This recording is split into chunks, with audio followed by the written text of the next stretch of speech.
今天是5·1国际劳动节，祝大家节日快乐。节日咱们就讲点开心的事儿，比如说坐一次飞机竟然赚到了2万块。最近美国达美航空因为超售向2位乘客各赔偿了3000美元，约合人民币2.18万元。事件发生在4月21日，航班号是 DL-241， 是从芝加哥奥黑尔飞往西雅图塔科马。这条航线在美国属于干线航线，但不知为何当时只安排了一架空客 A220。 空客 A220 是空客公司的支线客机，有 A220-100 和 A220-300 两种型号。达美航空现在2种型号都有。当天涉事的是一架 A220-100， 注册号是 N13DU， 它的客舱配置是12+97座，只能够提供109个客座。不少飞友怀疑是临时更换机型导致了超售。当天是复活节假期，乘客较多，在办理值机的时候就有21个人超售，而达美航空的 A220-300 正好比 A220-100 多21个座位，因此估计原来计划的机型是 A220-300。 据称达美的地服人员向21位乘客支付了每人1700美元，请他们乘坐后面的航班。即便是不更换机型，超售在美国也很常见。它基于一个简单的概率原理，因为总是有乘客无法及时赶到登机口，所以航空公司经常会安排大约 5% 的超售。也就是说，如果飞机有100个座位，最多销售105张机票，这样可以提升客座率，赚到更多的钱。美国的各个航司敢于超售的另一个底气，是因为航班比较密集。所谓的志愿者只要晚半个小时出发就可以获得丰厚的赔偿，也非常满意。但是偶尔也有尴尬，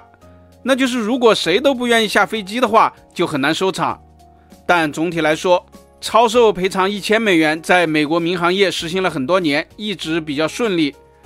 直到有一次终于发生了谁都不愿意下飞机，美联航只好动用保安随机从飞机上往下揪，这引发了轩然大波，最后据称向当事乘客赔偿了1亿美元。这件事情发生后，美国航司纷纷将超售赔偿的上限提升到1万美元，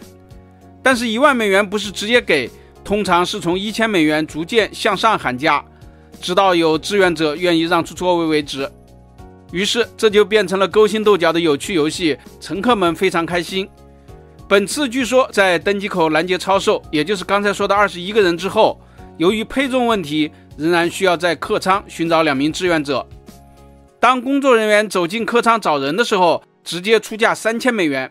一位坐在10排的乘客果断举手，随即身边的另一位乘客也举手了，两人于是分别获得了3000美元。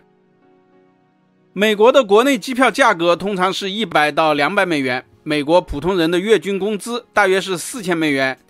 意外的3000美元算是相当的丰厚，足够这2位乘客和家人买很多的鸡蛋了。民航的超售情况在很多国家都有，不过有的航司更为智慧，它是反向喊价，也就是宣布超售之后，有乘客自愿喊出最低价，谁出的价格低，谁就可以拿到补偿款。超售在中国不很常见，因为相对来说大家到机场的时间都比较早。听说4月20日在昆明长水机场的 A6 拐幺41航班超售，不知道志愿者最终拿到了多少钱。美国的超售政策应该说是一个双赢的设计，不仅乘客开心，更为资本家赚到了无数的金钱。一方面这样做大大的提升了客座率，另一方面乘客还会更青睐那些容易超售的航空公司和容易超售的航班，